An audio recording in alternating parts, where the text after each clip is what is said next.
Santo Agostinho. Livro 5. Capítulos 11, 12, 13 e 14. Confissões. Capítulo 11. Desculpas dos maniqueus. Além de tudo, eu já não estava convencido que se pudessem defender os pontos que os maniqueus criticavam em tuas escrituras. Todavia, desejava por vezes discutir com sinceridade cada um desses pontos com algum varão, grande conhecedor de seus livros, para lhe indagar a opinião. Quando ainda em Cartago, já me despertara o interesse o discurso de um tal Eupídio, que falava e discutia publicamente contra os maniqueus, alegando citações da Sagrada Escritura que não me era fácil refutar. Por sua vez, as respostas dos maniqueus me pareciam fracas, e mesmo assim não as expunham em público, mas somente entre nós, e muito em segredo, alegando que as escrituras do Novo Testamento haviam sido falsificadas por não sei quem, com o intuito de mesclar a lei dos judeus com a fé cristã. Por isso eles próprios não podiam mostrar nenhum exemplar sem ser apócrifo. Mas o que principalmente me mantinha cativo, e como que sufocado, eram as tais substâncias, que pareciam oprimir-me, e debaixo de cujo peso, arquejante, me era impossível respirar a atmosfera pura e simples de tua verdade. Capítulo 12. Os estudantes de Roma. Com toda diligência comecei a pôr em prática a tarefa que me levara a Roma, ensinar a arte retórica, e comecei por reunir alguns estudantes em casa, para me tornar conhecido deles, e por seu intermédio, dos demais. Mas logo vim a saber, com surpresa, que os estudantes de Roma praticavam outras artimanhas, que eu não havia experimentado na África.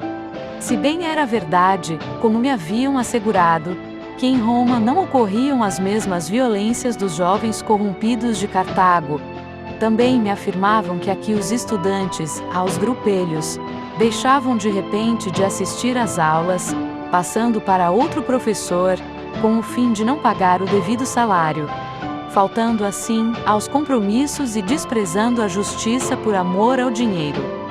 Também a estes odiava meu coração, porém, não com rancor perfeito, porque na realidade, mas os aborrecia pelo prejuízo que me podiam causar, do que pela simples injustiça de seu comportamento.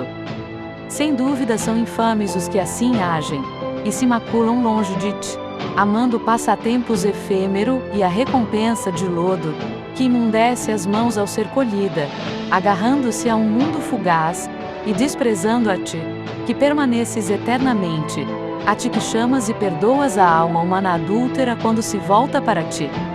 Ainda agora aborrece-me gente tão depravada e sem modos, embora agora deseje que se corrijam, para que prefiram ao dinheiro a ciência que aprendem, e a essa ciência prefiram a ti, Deus, verdade e abundância de verdadeiro bem e paz castíssima.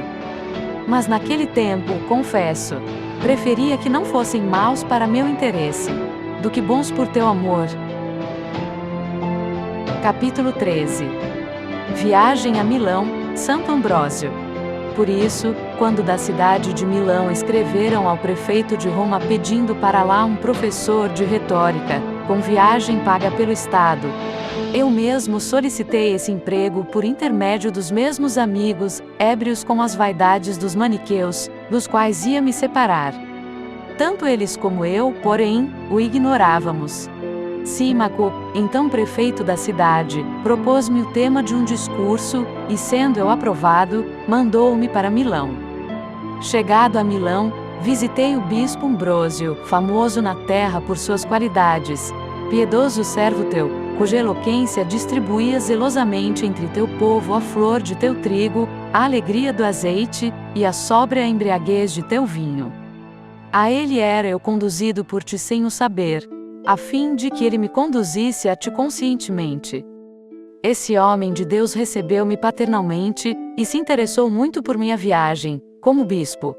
Comecei a amá-lo, a princípio, não como um mestre da verdade, que eu desesperava de achar em tua igreja, mas pela sua amabilidade para comigo. Ouvia-o atentamente quando pregava ao povo, não com espírito adequado, mas como se quisesse sondar sua eloquência, para ver se correspondia à sua fama, ou se era maior ou menor que a que se dizia. Ficava suspenso das suas palavras, mas indiferente ao conteúdo, coisa que eu até desprezava.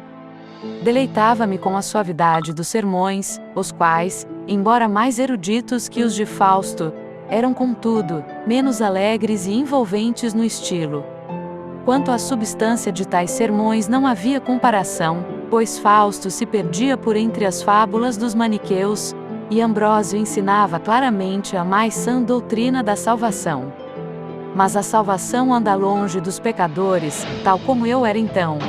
Todavia, e insensivelmente e sem o saber, ia me aproximando dela.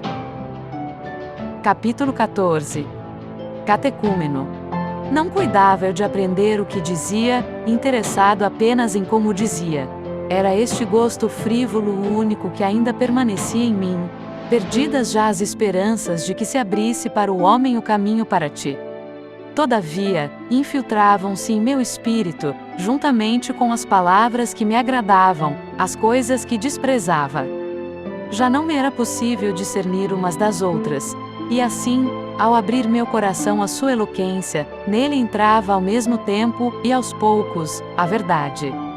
Parece-me, de bom início, que seus ensinamentos podiam ser defendidos e que as afirmações de fé católica que eu julgava impotente contra os ataques dos maniqueus não eram absolutamente temerárias, principalmente depois de me serem explicados duas ou mais vezes as passagens obscuras do Velho Testamento que, interpretadas no sentido literal, me davam a morte.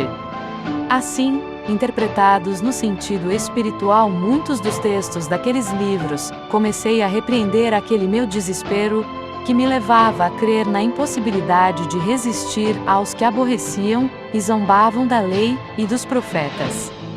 Contudo, não me julgava na obrigação de seguir o caminho dos católicos, só porque também esta fé podia ter defensores doutos, capazes de refutar objeções com eloquência e lógica. Nem por isso me parecia que devia condenar a fé que antes abraçara, pois as armas de defesa eram iguais. Assim, de um lado a fé católica não me parecia vencida, contudo ainda não me parecia vencedora.